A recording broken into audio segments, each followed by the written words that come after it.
கர்த்தரை துதிப்பேன். ஒரு கணவன் தன் மனைவியை எதற்கெடுத்தாலும் குறை கூறிக்கொண்டே இருந்தான்.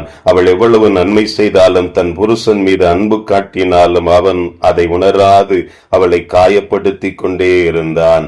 ஒரு நாள் அந்த கணவன் சென்ற இருசக்கர வாகன விபத்துக்குள்ளாகி உடல் முழுவதும் பயங்கரமான காயம் ஏற்பட்டது.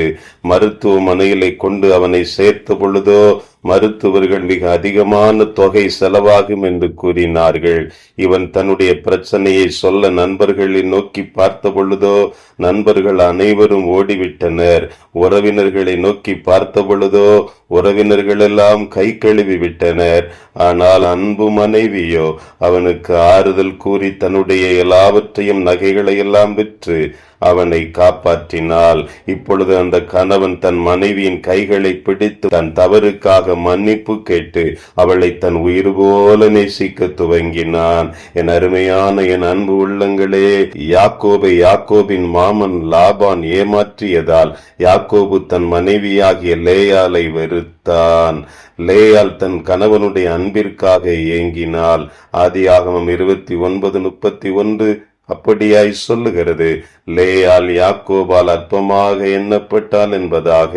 கர்த்தர் லேயாளின் சிறுமியை கண்ணோக்கி பார்க்கிறாள்.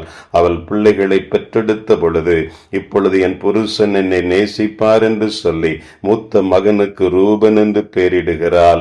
மறுபடியும் அற்பமா எண்ணப்பட்ட என் சத்தத்தை ஆண்டவர் கேட்டருளி இவனை எனக்கு தந்தார் என்று தன்னுடைய இரண்டாவது மகனுக்கு சிமியோன் என்று பெயரிடுகிறாள். மறுபடியும் என் புருஷன் என்னோடு சேர்ந்திருப்பார் என்று சொல்லி அவனுக்கு லேவி என்று பெயரிடுகிறாள். மறுபடியும் அவள் 4ஆம் குமாரனை பெற்ற போது மகிழ்ச்சியாக நான் கர்த்தரை துதிப்பேன் என்று சொல்லி அவனுக்கு யூதா என்று பெயரிடுகிறாள். இந்த யூதா கோத்திரத்தில் தான் ஆண்டவராகிய இயேசு கிறிஸ்துவும் பிறந்தார் என்பதை நீங்களும் நானும் அறிந்திருக்கிறோமே. இந்த லேயாளின் சிறுமையை ஆண்டவர் கண்ணோக்கி பார்த்து அவள் அற்பமா எண்ணப்பட்ட இடத்தில் அவளை ஆசீர்வதித்ததினால் அவள் கர்த்தரை துதிப்பேன் என்று கூறுகிறதை பார்க்க முடிகிறது.